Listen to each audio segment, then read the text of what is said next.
Bienvenue dans Tuba. Je suis Géraldine Févra, consultante en stratégie et en organisation. Je t'aide à passer de sous-l'eau à CEO. Que tu sois freelance, solopreneur ou que tu veuilles le devenir, Tuba te fait plonger chaque semaine dans le monde de l'entrepreneuriat. Tous les mardis, retrouve un nouvel épisode où je pars à la rencontre d'entrepreneurs. Ici, tu trouveras des idées, des conseils, des outils pour ton business, pour t'aider à entreprendre de manière libre et pragmatique. En clair, pour faciliter ton entrepreneuriat. Bonne écoute! Bonjour, aujourd'hui je suis avec Anne. Bonjour à toi. Comment ça va, Anne? Bonjour Géraldine. Ça va très bien, écoute, je suis ravie d'être là. Parfait. Cette saison, on parle d'entrepreneuriat et de parentalité dans Tuba et surtout de comment concilier les deux, ce qui est un vaste sujet. Donc merci Anne d'être là aujourd'hui et de venir nous parler de comment est-ce qu'on peut gérer un business quand on est parent, ce qui est encore une fois pas une mince affaire, et qu'on peut aussi en prendre le parti d'en rire, puisque tu sors bientôt un livre sur le sujet des parents notamment au bout du rouleau. Oui, presque. Alors presque au bout du rouleau. Presque au bout du rouleau. Le presque est très important. C'est ça. Le presque est très important parce que j'ai justement, c'est mon héroïne est au bord un petit peu, mais elle va réussir à s'en sortir. Ce que moi je n'ai pas réussi à faire. On en reparlera peut-être. Oui. Donc du coup, le presque est important. Absolument, absolument. T'as raison de le souligner. Pour te présenter un peu avant que tu entres un peu plus dans les détails, donc tu es maman de 2 garçons et dans la vie, tu es écrivaine et coach d'écriture pour qu'on puisse, nous, entrepreneurs, écrire nos propres livres business. Pour les auditeurs qui te connaîtraient pas, est-ce que tu peux nous en dire un peu plus sur ton parcours et sur ce que tu fais, s'il te plaît? Alors moi, j'ai eu un parcours, je viens pas de l'entrepreneuriat puisque j'ai fait 15 ans dans l'enseignement, dans l'éducation nationale. Hein. La fameuse. Donc rien à voir avec l'entrepreneuriat. Et donc j'ai été prof d'anglais. Voilà. Oui. Bon, la majorité de ma carrière, c'était dans le supérieur. Et puis en 2019, fin 2019, juste avant le Covid, j'ai dit en fait je n'en peux plus. Je n'ai plus envie de faire ça. Alors ça avait commencé bien avant. Hein, entre le moment où j'ai dit là vraiment je peux plus être prof et le moment où j'ai arrêté, il a fallu 3 ans. Et un burn-out, voilà. Passage, ok. Ouais, au passage pour bien clouer le truc, le débat. Et après, donc j'ai décidé d'arrêter et je suis passée à mon compte. Et là, j'ai commencé en fait à faire pas mal de choses autour de l'écriture. Je suis pas devenue coach en écriture tout de suite, mais j'ai écrit mon premier roman. J'aimerais être comme vous. Et puis, je suis devenue copywriter, ghostwriter, rédactrice. Enfin voilà, un peu tout ce qui tourne autour d'écriture. Oui. Pour finalement arriver à mon activité dans laquelle je m'épanouis aujourd'hui, qui est d'aider les entrepreneurs, plutôt les solopreneurs, à écrire leur livre business qui va devenir leur carte de visite de luxe. Waouh, j'adore cette idée de carte de visite de luxe. C'est exactement ce que c'est. Ouais, Un livre ouais. business, c'est ta carte de visite de luxe. Absolument. Donc, parcours intéressant, tu as essayé plusieurs choses, tu t'es heurté à plusieurs choses aussi, hein, dont le burn-out, dont on parle beaucoup. Et finalement, là, tu te retrouves dans ce qui te plaît, à la fois l'écriture et le fait d'accompagner autour de l'écriture et d'aider à accéder à quelque chose que les gens pensent inaccessible quelque part au départ. C'est exactement ça. Moi, si tu veux, mon pourquoi... Quand je suis devenue entrepreneur, j'ai fait le fameux travail sur le pourquoi, qui est un peu Oui. un incontournable. Et si on ne l'a pas fait, je conseille fortement de le faire, parce que c'est un peu notre boussole.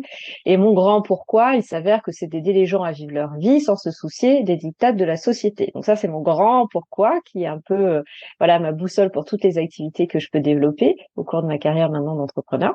Et effectivement, d'aider les gens à écrire leurs livres, en fait, c'est venu du fait que moi, quand j'ai écrit mon premier roman, quand j'en parlais, je voyais les gens qui disaient « Ah, mais moi, je rêve d'écrire un livre, c'est mon rêve, mais j'oserais pas, j'oserais jamais, etc. » Et combiné au fait que j'ai de l'expérience en marketing, dans l'entrepreneuriat, je me suis dit d'aider les solopreneurs à écrire leurs livres.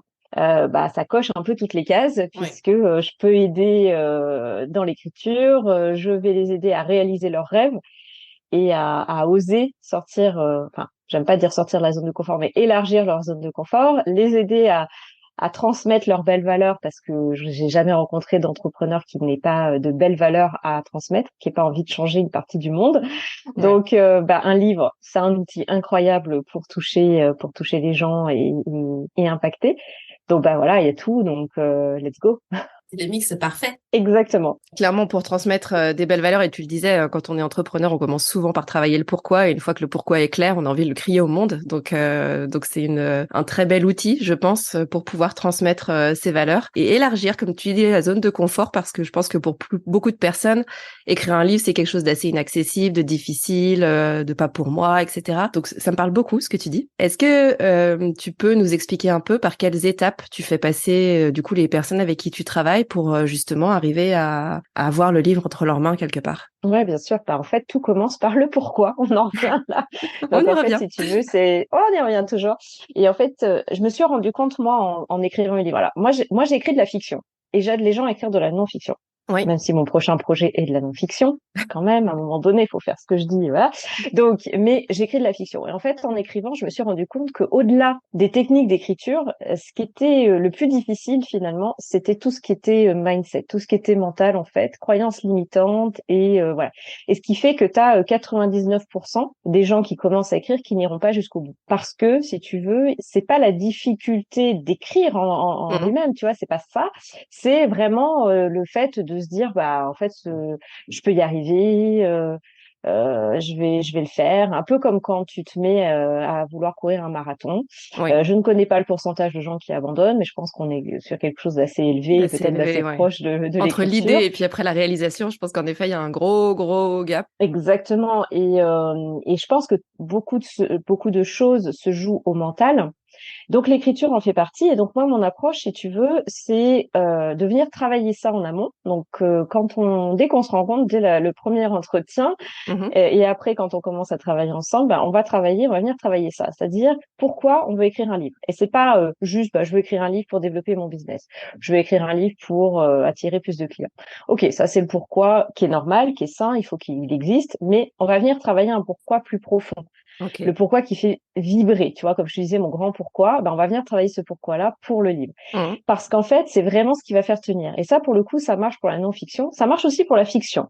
En tout cas, moi, je travaille comme ça quand j'écris mes livres de fiction. Il faut que j'ai un pourquoi qui soit fort. C'est-à-dire généralement, moi, quand j'écris la fiction, il y a un thème, il y a un message, ou même, ne serait-ce que de dire, je veux divertir les gens, de venir retravailler ça et de dire pourquoi je veux écrire, c'est ce qui va me permettre d'avancer et de lutter contre syndrome de l'imposteur, croyances Ouais. limitantes, peur, toutes ces choses-là. Et les baisses de Euh, motivation qui arrivent aussi et exactement, qui sont juste normales. qui sont inéluctables quand tu écris, quand tu fais quelque chose est difficile, Oui. d'accord, qui te sort bah, on disait tout à l'heure la zone de confort, qui n'est pas quelque chose, dont tu as l'habitude. Et puis, moi, je crois beaucoup en ces choses-là, c'est-à-dire quand c'est quelque chose qui correspond aussi à de l'ordre du rêve, parce qu'il y a beaucoup de personnes, écrire un livre, c'est un rêve. Et quand on touche Oui. à ces choses-là, c'est généralement là où il y a le plus de freins, en fait, qui se mettent en œuvre. Tu sais, la peur, c'est une émotion qu'on dit négative. Or, en fait, c'est vraiment pour nous protéger. Elle est là, la peur, pour nous dire, n'y va Oui. pas, c'est trop dangereux, les gens vont se moquer de toi. Donc, moi, d'aider les gens à venir travailler tout ça. Et puis surtout, après, une fois qu'on a travaillé ça, alors ça prend pas 3 heures, hein, c'est vraiment histoire de déblayer, mais une fois qu'on a travaillé ça, on va venir structurer le livre. Ça, c'est hyper important. Mais ça en découle. Parce que Oui. pourquoi on veut faire ça? Moi, très souvent, j'ai des gens qui viennent et qui ont une idée, en fait, d'un thème pour leur livre. Et puis, en fait, en travaillant mais en fait, bon, explique-moi ce que tu fais, ok, à qui tu t'adresses et pourquoi tu veux écrire ce livre. Et en venant travailler ça, bah, très souvent, en fait, on change le thème parce que je me dis C'est ça, finalement, c'était pas le vrai sujet, exactement, en fait. Il y en avait un autre qui était sous-jacent, mais qu'on n'osait pas trop sortir c'est et plus ouais. important, qui va être beaucoup plus pertinent pour toi, ton pourquoi, et puis qui va surtout être plus Mm. pertinent pour ton entreprise et ton personal branding. Parce qu'en fait, c'est ça, un livre, Oui. ça fait partie intégrante de ta stratégie marketing, et donc il faut que ce soit là pour booster ton personal branding, puisque la majorité, je m'adresse aux solopreneurs, hein. Donc c'est le personal branding. Et ce qui fait que bah, il faut être totalement cohérent.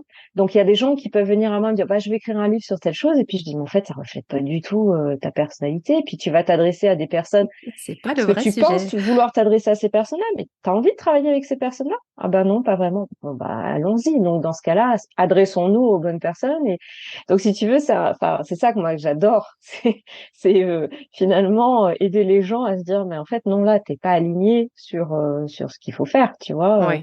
Donc on va venir venir travailler ça. Et c'est pour ça qu'écrire un livre, c'est un super outil de développement personnel aussi, parce que la personne va se rendre compte qu'elle a beaucoup plus à offrir que ce qu'elle imaginait. Parce que très souvent, c'est ça. Les Oui, personnes se brident, disent oui. je vais écrire un livre sur ça, et puis finalement je dis mais attends, t'as plus à offrir, t'as beaucoup plus à offrir, donc Mm. peut-être qu'on va C'est choisir un ça. autre angle. Donc voilà, c'est passionnant. Tu l'entends au son de ma voix. Je vais arrêter là Tu es passionné. mais en gros, Heureusement, j'ai envie de te ouais, il dire. vaut mieux. Mais voilà, en gros, c'est ça ma méthode. Donc une super méthode d'introspection qui change un peu de ce qu'on voit d'habitude, du coaching, etc. Mais écrivez un livre pour vous introspecter. Je pense que Ouais. c'est un vrai bel outil aussi. Au-delà, en effet, du rêve et de l'attirance ou des envies qu'on peut avoir, qui sont peut-être plus primaires et connues, entre guillemets. Mais je pense qu'en effet, le fait de creuser et de rentrer dans le détail, encore une fois, et comme d'habitude, du pourquoi, pour vraiment avoir aussi, encore une fois, ce socle de motivation et de drive. Hein. Tu le disais tout à l'heure avec le marathon. Moi, j'en ai jamais couru, mais j'imagine que quand on se dit je vais courir un marathon, il faut que la motivation qui va monter et baisser forcément tout au long de la préparation soit drivée par autre chose. Donc, c'est quoi le challenge derrière? Qu'est-ce que ça me fait de courir un marathon? Pourquoi est-ce que je fais ça, etc. Et c'est vrai pour beaucoup de sujets en entrepreneuriat aussi.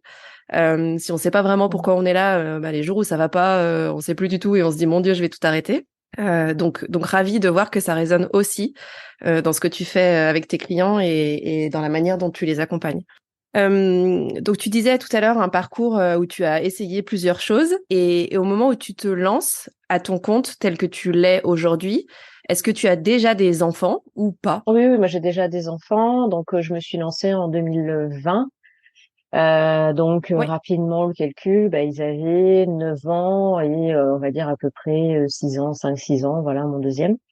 Et à ce moment-là, est-ce que dans ta décision de changer et de changer un peu d'activité, de prendre un tournant, les enfants, c'est un booster, un frein? Est-ce que ça rentre dans l'équation de tes décisions du moment Un professionnel? frein. C'est un frein et un booster. Je vais te dire, c'est un frein. En premier, c'est un frein parce que on se dit, j'ai pas le droit. J'ai pas le droit de tout chambouler. Alors en fait, moi, pour remettre dans le contexte, comme je disais, j'étais enseignante. Donc si tu veux, Mm. tout était calé sur mes horaires. C'était calé sur mes horaires. J'avais toutes les vacances, enfin ou presque. J'étais dans le supérieur, donc Oui. j'avais pas toutes les vacances, mais j'avais une bonne partie. Donc si tu veux, on était habitués comme ça dans la famille et voilà. Et donc du jour au lendemain de dire en fait je change tout et je me mets à mon compte et c'était une totale inconnue puisque moi je connaissais pas du tout l'entrepreneuriat, enfin je savais pas du tout où j'allais, tout ça. C'était Fameux saut dans le vide. complet et et donc si tu veux là ça a été un gros questionnement par rapport à ça de me dire en fait tout va changer, je vais plus avoir les vacances, comment on va faire, ça a été compliqué. Et à la fois là où c'est un booster, c'était de me dire quelle image tu leur renvoies.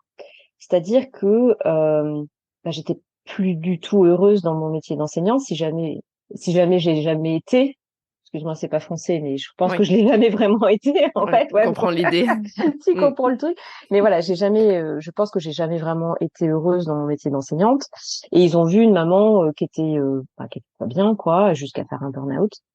Et donc, si tu veux, quand la décision est venue de dire, en fait, j'arrête tout et je n'y retourne pas et je me lance à mon compte, ça a été aussi un booster à ce niveau-là de me dire, en fait, j'ai envie qu'ils soient fiers de leur maman, tu vois. J'ai envie qu'ils soient fiers de leur maman, j'ai Mm. envie qu'ils retrouvent une maman épanouie. Donc là, c'est plus un booster à ce moment-là, tu vois, quand je me suis posé Ouais. ces questions-là. Mais la plus grande partie, c'était plutôt un frein au niveau logistique, quoi. Ouais. Ouais. Après, c'est quelque chose qui revient souvent, je trouve, quand on discute avec des parents qui étaient dans une autre configuration avant et qui changent. Le frein, c'est souvent quelque chose d'assez technique, c'est-à-dire d'assez factuel, de oui, mais on s'organisait, c'est moi qui y allais ou qui n'allais pas, les chercher à l'école, qui gérait les vacances, etc. Ce qui est quelque chose d'assez factuel. Et en revanche, ce qui booste, c'est quasi systématiquement l'affect. de dire oui, mais ça leur donne aussi une autre image. C'est pas forcément l'image que j'ai envie de leur envoyer du monde du travail non plus, de leur dire bah super, hein, bienvenue quand tu auras fini l'école. Tu empiles pour 40, 45 ans où bah, tu vois que je suis pas forcément heureux ou heureuse le matin quand j'y vais, etc. Et donc, je trouve ça assez frappant, quelque part, cette dualité entre on se raccroche à des choses, encore une fois, très techniques et factuelles de oui, mais en termes d'organisation, qu'est-ce que ça va changer? En termes d'impact financier, qu'est-ce que ça peut changer aussi? Parce que ça va être peut-être moins linéaire. Et toujours opposé, encore une fois, avec quelque chose de très affectif et de très émotionnel, de se dire, mais en même temps, je suis au bout du rouleau, pour le coup, là, c'est pas presque, c'est vraiment au bout du rouleau. Et c'est plus ce que j'ai envie de leur montrer comme visage. Ouais. Non, oui, c'est ça. Je trouve que c'est quand même un peu le résumé d'une vie de parent, quelque part. Ouais. C'est un peu ça, hein. On est quand même assez souvent tiraillé entre le côté très terre à terre, très concret, et puis les messages qu'on a envie de leur faire passer. Et c'est souvent difficile, en fait, de concilier les deux. Oui. Et souvent, tu te retrouves à un peu faire l'arbitre entre les deux et de dire, bon, qu'est-ce que je fais passer en premier? Mm. Ça, c'est difficile, moi, je trouve. Ouais, je suis d'accord. C'est vrai qu'il y a un peu ce changement de casquette de dire bon, est-ce que là je suis plutôt sur les choses assez factuelles, encore une fois, oui, concrètes, et peut-être aussi liées à un contexte, à une éducation, à une culture, etc. Ou est-ce que je suis plus sur des notions d'intuition, d'écouter ses Mm. émotions, etc. Et c'est vrai que j'ai aussi cette sensation de beaucoup naviguer entre les deux. Après, tu as des enfants plus âgés que les miens, donc peut-être qu'ado, ça exacerbe le sujet. Alors, je sais pas si, Je sais pas s'il y a on une peut question parler, d'âge. ouais, on peut évoquer le sujet de l'évolution. Moi, je trouve que c'est plus simple maintenant qu'ils ont grandi, tu vois. Donc maintenant, moi, mon grand, il a 12 ans. Et mon deuxième va avoir 9 ans. Je suis obligée de calculer toujours dans ma tête, c'est terrible. Mais la mère indigne, mais qui est obligée de dire, attends, quel âge ils ont Ah, déjà? ça fait toujours ça. Ça Non, fait mais c'est toujours ça. ça. Tu sais, quand tu vas au ski et qu'ils te disent c'est quoi le poids, et là, je te dis non, mais attendez, ça change tout Ouais, le temps, c'est je ça. sais pas, c'est C'est noté sur ça. mon téléphone, mais moi, j'en sais rien, je garde pas ça dans ma Je ne tête, en sais fait. plus Voilà. déjà que j'ai du mal à savoir quelle année on est, donc comment te dire. Donc bon, bref, non, mais ils ont cet âge-là et je trouve que c'est plus simple parce que ils commencent à comprendre les nuances. Tu vois, donc Oui, ils justement. comprennent plus OK, là je vais te dire ça, mais dans la société. Par exemple, je vais te prendre un cas concret. Mon deuxième, il est hypersensible. Voilà, comme sa maman. Mm. Il a cette chance inouïe, donc d'être Oui. hypersensible. Et si tu veux, le fait est que bah, c'est pas évident. Et surtout quand on a un garçon. Enfin, je suis Mm. désolée, je vais faire. Il y a des gens qui vont peut-être hurler aux stéréotypes, etc. Mais je suis désolée. On est dans une société où c'est difficile d'être hypersensible, mais quand c'est un garçon, c'est encore plus difficile. Mm. Enfin, C'est encore bah, moins bien bien sûr. accueilli, je Enfin, pense. je veux Mm. dire, voilà. Et moi, mon fils, si tu veux, il pleure très facilement. Il est touché. Enfin, voilà, c'est vraiment compliqué pour lui. Il se prend la vie en pleine face. C'est compliqué. Et ben, je suis obligée de naviguer entre accepte ton hypersensibilité et puis vraiment laisse-la vivre.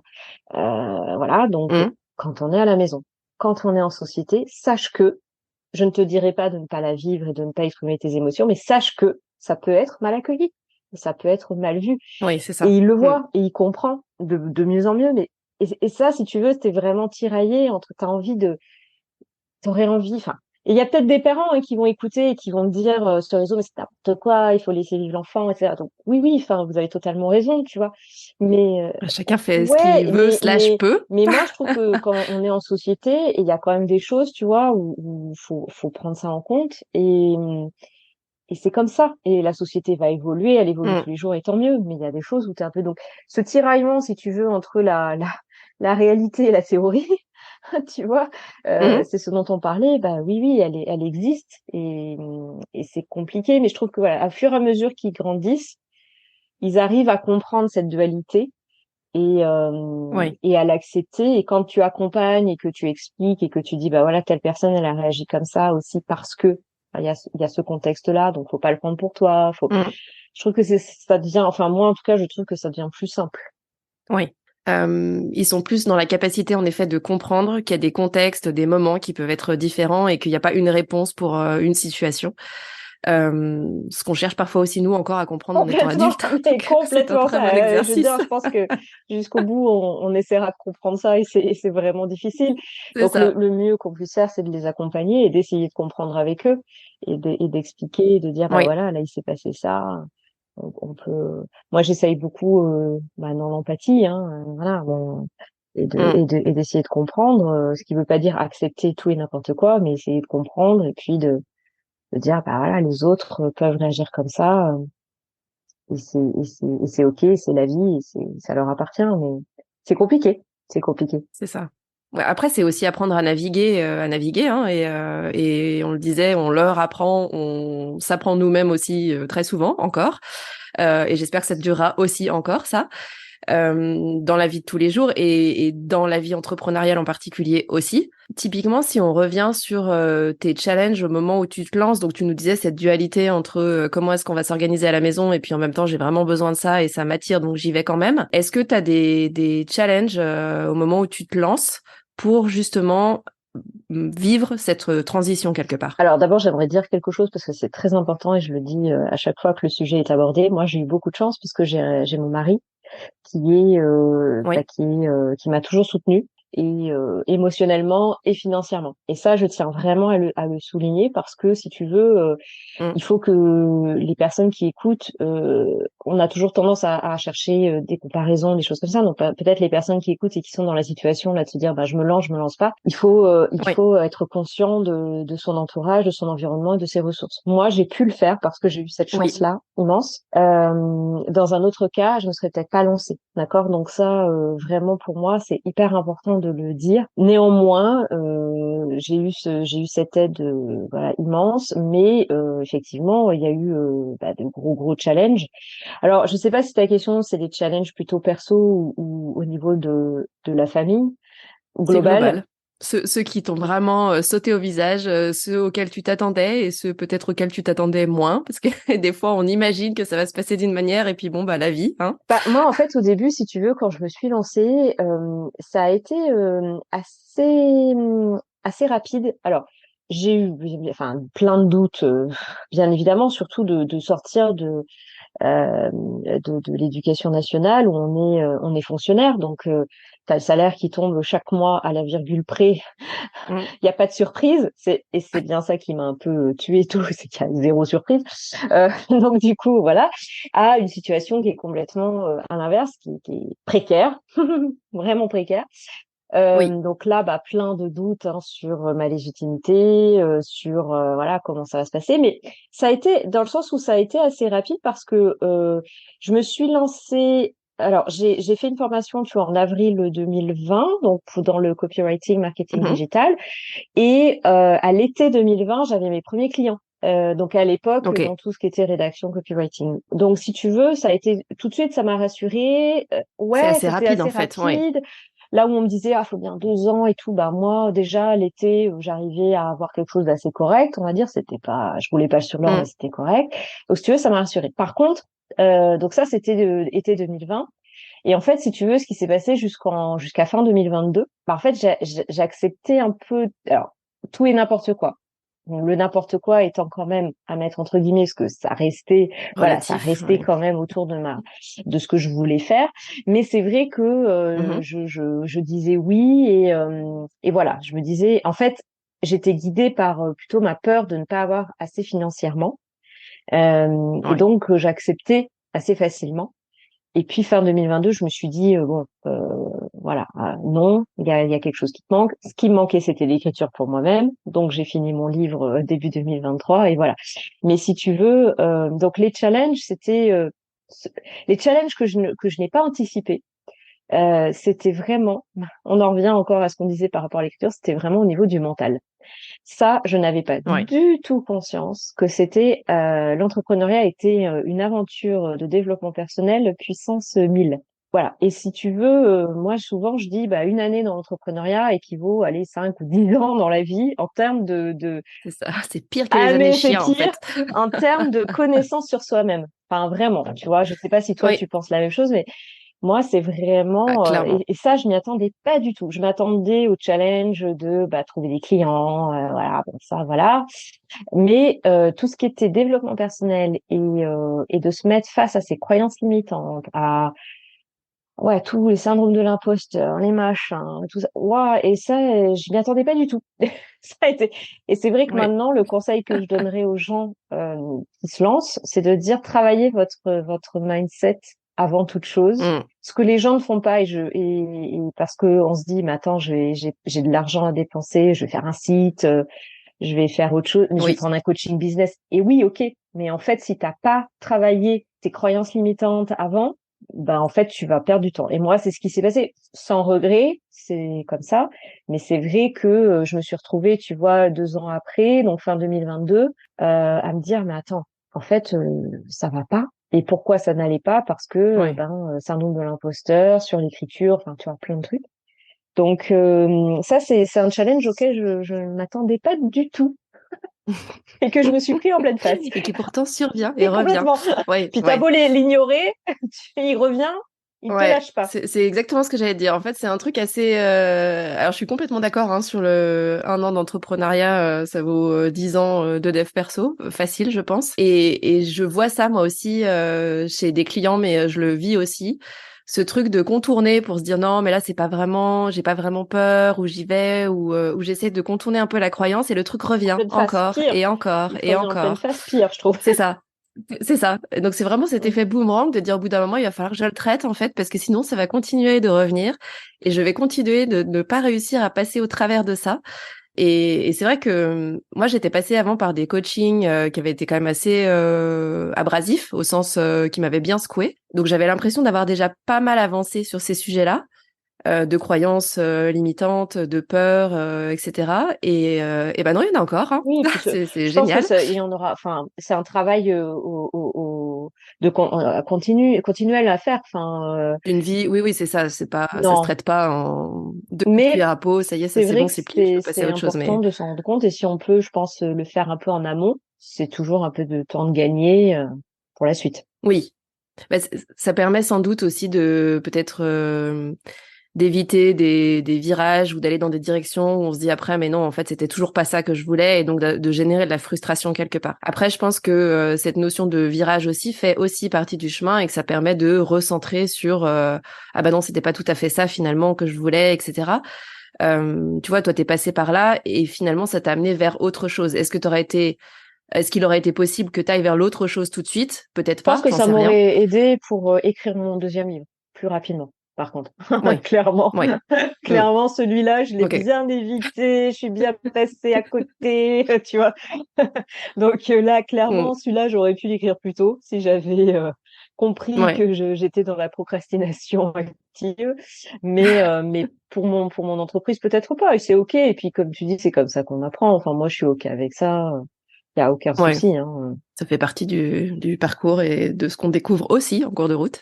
Donc, tu as beaucoup parlé en effet de tes challenges par rapport bah, au mindset, hein, ce que tu disais, le fait de le travailler avant, pendant, après, tout du long quelque part. Et par rapport à ton frein qui était, on disait tout à l'heure, plus technique sur l'organisation, c'est-à-dire la gestion que tu avais bah, typiquement, et pour être très concrète, hein, des vacances, de aller chercher ou amener les enfants à l'école, etc. Quand tu te mets à ton compte, c'est quoi les impacts en fait sur cette organisation justement? Pas évident parce que tiraillé entre la réalité, de dire en fait si je veux réussir tout de suite, tu te rends compte que va falloir bosser.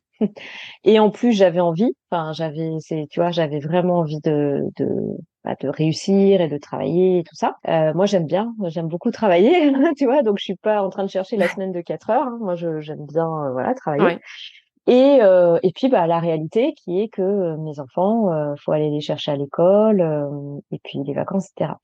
Et tiraillé, parce que Monsieur culpabilité arrive, ou Madame hey, culpabilité, hey, je devrais dire, hey. parce que c'est plutôt féminin. Madame culpabilité arrive, et avec ses gros sabots, en train de dire, bah voilà, t'as fait un choix égoïste, tu vois, hein, c'est toujours la voix qui te dit des choses Mm. sympas, et puis tes enfants, etc. Donc, eh ben, tu te dis comment on va faire. Donc, on a pris une nounou pour aller les Oui, chercher à l'école. Et culpabilité de me dire bah voilà, je fais dépenser de l'argent, j'ai quelqu'un qui va aller chercher, je suis moins présente, enfin tu vois tout le truc que tu te dis. Non seulement je suis égoïste, mais en plus, il faut que je trouve des clients encore plus pour payer la nounou qui va chercher les enfants à ma C'est place. ça, Mon là Dieu, le c'est cercle ça, là tu magique. t'en sors pas. Et il m'a fallu du temps pour accepter, enfin tu vois, pour arrêter de culpabiliser. En plus au début on a eu un peu, Mhm. fallait trouver la bonne personne aussi, donc ça c'est pas évident. Donc il m'a fallu du temps par rapport à ça, pas mal de temps. Pour les vacances, ben un peu la même chose, hein. Il m'a fallu du temps. Et puis je t'avoue que les garçons n'ont pas été tendres non plus au début, hein. Ils n'ont pas été tendres parce qu'ils Ouais. avaient l'habitude que maman soit là tout le temps, voilà. Et ce qui a été difficile aussi, maintenant nettement moins, mais de temps en temps ça coince aussi un peu, c'est que moi je travaille de chez moi par choix. Ouais. Et ça, c'est compliqué parce qu'en fait, si tu veux, bah, maman, elle est à la maison. Donc, maman ne travaille pas. Donc elle est Bah, elle est disponible. dispo, elle travaille pas. Bah Puis en oui. plus, comme moi, je fais un travail où je suis tout le temps devant un écran. Si tu veux, pour eux, Mm. écran égale jeu vidéo. Je. Donc, Maman a un travail génial maman où elle ne joue toute la travaille journée. pas. Je veux faire Maman ne ça. travaille pas. Papa travaille, papa n'est pas à la maison. Maman ne travaille pas. Et donc, au début, ben, moi qui le culpabilisais, donc forcément, à chaque fois qu'ils appuyaient sur ça, ben, ça faisait mal et je culpabilisais encore plus. Mm. Et puis petit à petit, voilà, gagné en confiance et j'ai arrêté presque, on va dire, de culpabiliser. Je culpabilise nettement moins. Je veux pas dire que je culpabilise plus du tout, mais je culpabilise nettement moins. Et puis j'ai eu beaucoup de discours et avec leur papa aussi, hein, parce que je dis je, mais le papa était là aussi pour dire les choses, mais de dire bah en fait, est-ce que vous préférez que maman soit heureuse ou que ce soit comme avant, quand maman criait tout le temps Mm. et qu'elle était pas bien. Alors certes, vous me voyiez plus, mais franchement, le moment qu'on passait ensemble, c'était pas de la super qualité.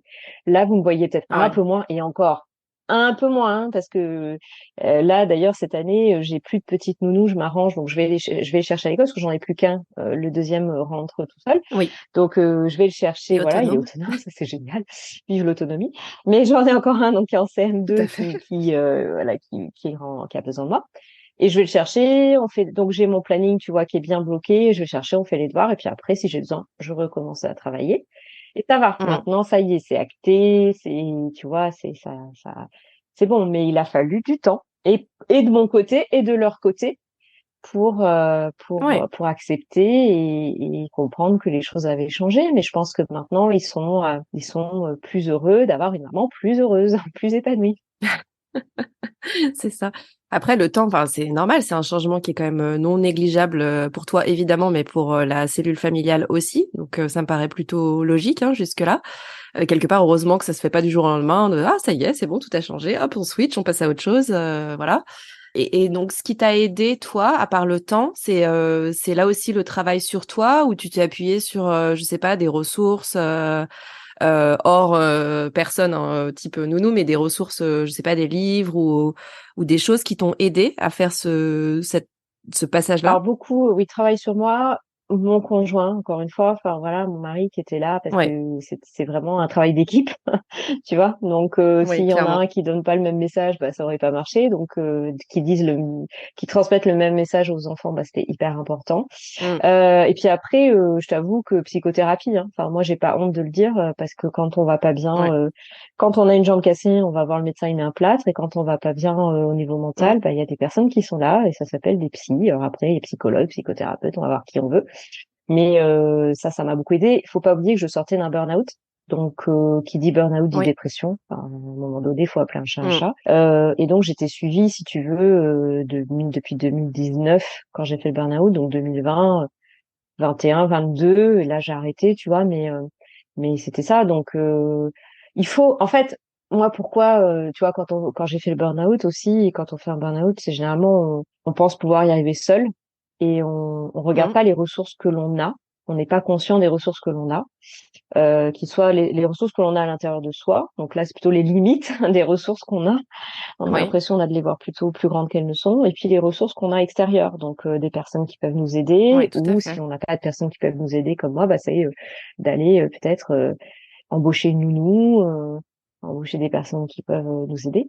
Mais pour Mm, ça, il faut sortir encore une fois du cycle de la culpabilité, de pas se croire mm. surhumain, surhumaine. Et donc c'est pas évident. Mais ouais, c'est ça, c'est trouver les bonnes ressources.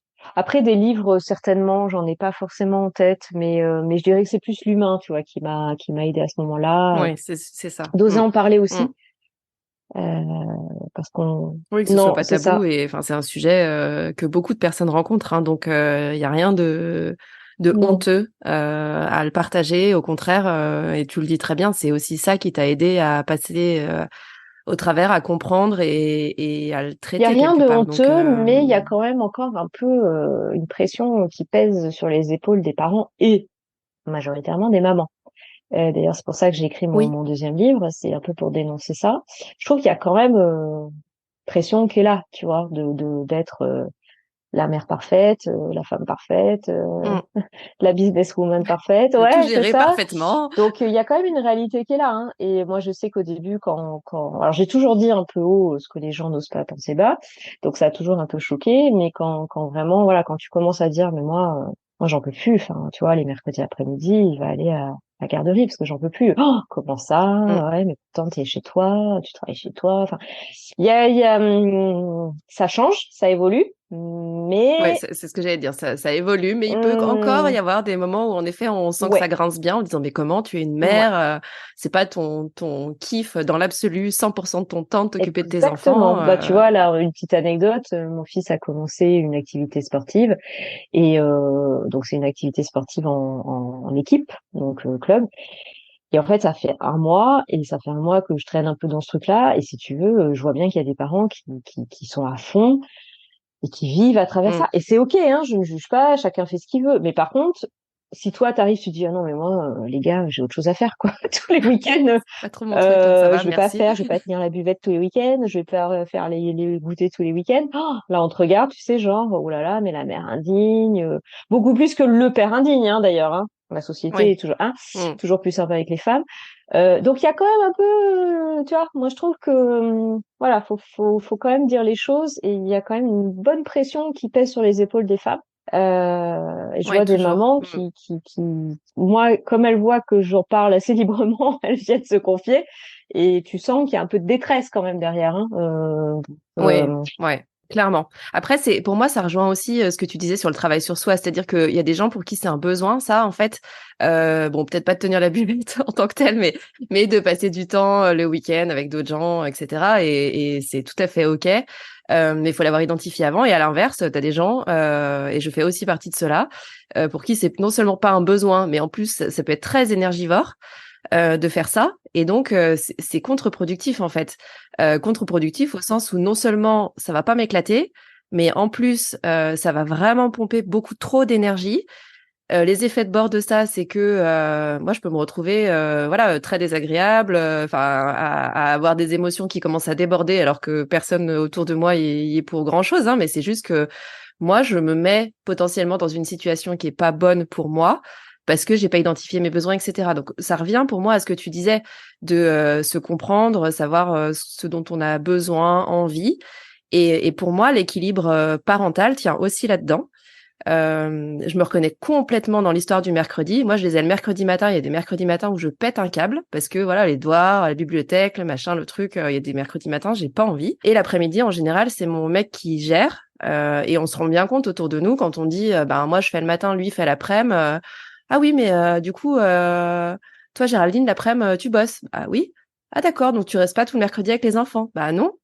Et ça reste encore quelque chose de presque oui, surprenant. oui. Alors que pour nous, c'est ultra établi et c'est ultra, enfin, c'est équitable dans notre manière de vivre le couple et la famille. En tout cas, c'est comme ça qu'on le décide. Mais ça a pas l'air aussi net partout, aussi Non, non, fluide il manifestement. faut, non, enfin, il y a encore une pression qui pèse sur les épaules des femmes, hein. Faut pas se leurrer, hein. Mm, Non, ça reste une réalité. ça bouge. mais on va Oui, finir par y on va y arriver. arriver, mais doucement. Donc, ouais, enfin voilà, faut oser dire les choses Mm. et l'admettre et le reconnaître parce que, encore, ce que tu disais, chacun fait ce qu'il veut, c'est OK, chacun fait ce qu'il peut, surtout, aussi, et Oui, ouais, surtout, c'est arrêter de ça. faire culpabiliser, tout le monde, quoi. C'est le fameux truc de avant, j'avais des principes et maintenant j'ai des enfants. Bon, bah voilà, Exactement ça, et puis chacun fait ce qu'il veut, enfin, et ce qu'il peut. Je redis parce que c'est vraiment ça. clairement. Et, Ouais, c'est OK, mais il faut arrêter de juger les gens. ouais. C'est tout. Et donc, à l'inverse aussi, réussir à se défaire de Mm. ce jugement-là quand on est soi-même en train de se poser des questions et de se dire finalement ce qu'on va me dire ou ce qu'on va me renvoyer, c'est surtout les peurs des gens autour, leurs La questionnements, leurs propres jalousie questionnements, aussi, des etc. fois. Mais moi, ça La doit pas jalousie. Ouais, potentiellement. Ouais.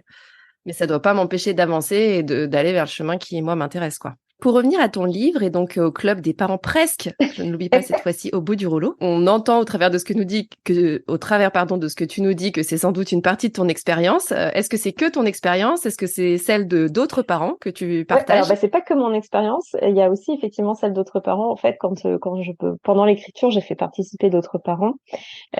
Puisque en fait dans le livre donc il y a des chapitres romans et puis ils sont entrecoupés d'articles de blog. Voilà, vous découvrirez au fur et à mesure. Et donc ces articles de blog, eh bien, je les ai rédigés avec mes anecdotes et avec les anecdotes de parents qui ont bien voulu partager, notamment via LinkedIn, parce que je suis assez présente sur LinkedIn. Donc voilà, après je les ai réécrits un petit peu à ma sauce, mais donc il y a participation de parents et ce qui a donné des anecdotes assez croustillantes de parents presque au bout du rouleau. C'est la Ah compilation ouais, là, c'est pas ultime, mal. Il y a du c'est lourd, ça. il y a du lourd. Il y a des choses qui m'ont fait bien marrer. Je me suis dit, ah ouais, là, la pauvre. Et donc, voilà. Donc, il y a un petit mélange d'expériences, on va dire, perso et d'autres personnes. Parfait. C'est le combo, le mix magique pour que vous aussi, chers auditeurs, je pense, vous C'est retrouviez ou que exactement vous ça. rappeliez Généralement, certaines de vos là, les expériences. premiers lecteurs et surtout les premières lectrices qui l'ont lu m'ont dit, ah bah oui, mais là, oui, oui, ça, j'ai vécu. Ah bah ça aussi, j'ai vécu. Oula, ça, j'aurais pas aimé, mais, C'est ça, mais oui, oui, c'est forcément. ça, pour se sentir moins seul. Normalement, chaque parent devrait s'y retrouver à un moment donné ou un autre. Je n'en doute pas. J'ai hâte de lire pour confirmer ce que tu viens de dire. On arrive à la fin de cet épisode. Moi, ce que j'en retiens, il y a plusieurs parties. Il y a vraiment l'idée de se dire qu'un an d'entrepreneuriat, ça vaut 10 ans de dev perso et que ce travail personnel, on peut essayer de l'économiser, mais c'est quelque chose qui revient. Donc, quoi qu'il arrive et quel que soit notre secteur d'activité dans lequel on entreprend, quel que soit le moment où on en est, c'est quelque chose qui je pense, est linéaire et va être de toute façon travaillé au fil de l'eau. Et c'est notamment quelque chose que tu fais avec les personnes que toi, tu accompagnes. Je retiens la dualité entre les choses assez techniques et objectives et puis l'aspect plus émotionnel, mais qui est là aussi constant et quelque chose qui revient tout le temps. Et pour moi, le troisième point très important dans ce que tu as dit, c'est le fait d'être bien entouré. Tu as parlé de ton conjoint. Je pense que dans la vie en général, mais dans l'entrepreneuriat en particulier, le fait d'avoir des personnes autour de nous qui sont là, les jours évidemment où ça va bien, mais surtout les jours où ça va moins bien, parce que ça existe Mm. aussi et ça fait aussi partie du chemin, c'est ultra important parce que des périodes de doute, et on en a plein, tous et toutes. Je le dis souvent, mais je le redis parce que on entend souvent et on voit souvent sur les réseaux sociaux des entrepreneurs, on a l'impression que tous les jours c'est waouh, c'est génial, c'est Noël, etc. Ça n'est pas en tout cas la manière dont moi je le vis. Et l'entourage dans ces cas-là est juste crucial. Donc merci d'avoir réappuyé sur ce point-là. Est-ce que toi, tu voyais d'autres choses à ajouter? Non, écoute, ça me paraît être un bon résumé en tout cas de ce dont on a parlé. Après plein d'autres choses, on peut y passer des heures, hein, mais là c'est pas mal déjà. Parfait. Merci beaucoup, Anne. Je le rappelle, donc la sortie de ton livre sous peu, Le Club des parents presque au bout du rouleau. Les éléments sont de toute façon en dessous de la description de cet épisode de podcast si vous voulez vous procurer le livre. Merci beaucoup d'avoir partagé ton expérience avec nous Bah, aujourd'hui, merci Anne. Géraldine. Et à tout bientôt. Merci pour ton écoute. Tu as aimé cet épisode ? Si tu veux promouvoir Tuba, la meilleure façon de le faire, c'est de laisser un avis 5 étoiles sur ta plateforme d'écoute préférée. Tu peux t'abonner pour ne pas rater les prochains épisodes et partager celui-ci avec d'autres entrepreneurs à qui il pourrait être utile. Si tu veux me faire un retour direct, retrouve les liens pour me contacter en description de l'épisode. On se retrouve la semaine prochaine.